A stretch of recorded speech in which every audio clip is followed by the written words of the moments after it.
दिसंबर 2014 में ये जो आंकड़ा था 7.86 लाख आवेदक थे और फरवरी 2023 में ये आंकड़ा घटकर 6.46 हो गया। अब 6.46 और 7.86 आप अनुमान लगा सकते हैं बड़ा कौन सा छोटा कौन सा, बड़ी है कि घटी है।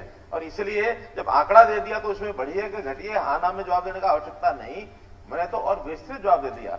इसी प्रकार अगर मानो इस तुलना को अगर मैं और पीछे चला जाऊं तो 2009 और 10 में यही आंकड़ा, क्योंकि ये आंकड़ा किसी के अपने आप बनाया हुआ नहीं है बल्कि ये पीएलएफएस का आंकड़ा है।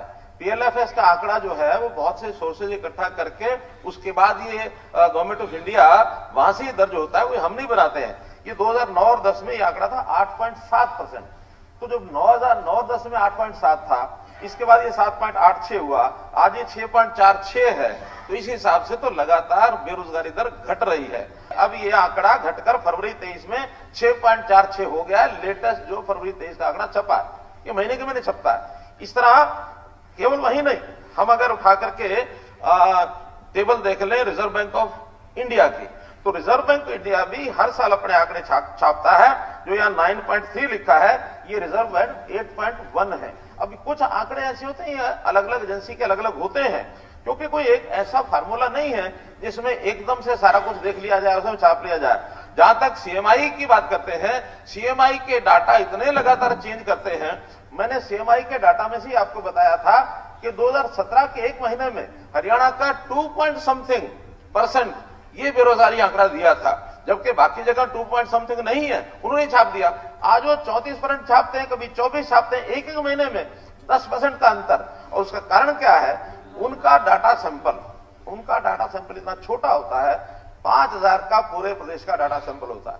अब 5000 आदमियों का, जहां हमारी एम्प्लॉयबल जो पॉपुलेशन है 1,86,00,000 है, 1,86,00,000 में अगर 5000 लोगों से पूछ करके वो डाटा का करेंगे हिसाब तो परसेंटेज कहीं की कहीं जाएगी।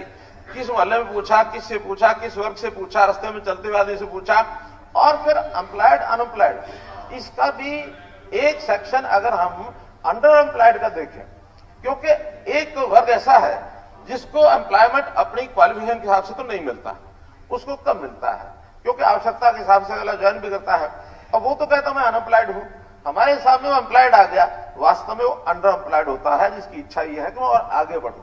जैसे हम देखते हैं कोई भी एक जब एडवर्टाइजमेंट होती है, उस एडवर्टाइजमेंट जैसे बताया कि हाँ हमने ग्रुप सी की, ग्रुप डी की, ग्रुप बी की, ये एडवर्टाइजमेंट निकाली है, और उसमें लाखों लोग आते हैं। अब लाखों लोग आते हैं तो जो यानी ग्रुप डी की हमारी नौकरियां दी थी हमने 18,000, उसके अंदर हमको भी पता है कि उसके अंदर पोस्ट ग्रेजुएट लोग भी आए थे, ग्रेजुएट भी आए थे, लेकिन मिनिमम क्वालिफिकेशन तो 10वीं थी।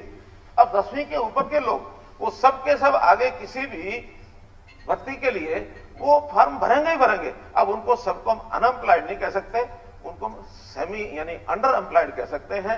अंडर एम्प्लॉयड वर्ग बहुत बड़ा वर्ग है, लेकिन एम्प्लॉयमेंट के नाते हमने जितने भी प्रयत्न किए हैं उन प्रयत्नों में मैं आपको बता सकता हूं, सरकारी नौकरी के अंदर जैसे 1999 से 2005 तक 5 साल में 15,000 नौकरियां सरकारी नौकरियां दी गई। 2005 से 14-10 साल में 86,000 नौकरियां दी गई, और हमने 8 साल में 1,09,93 ये नौकरियां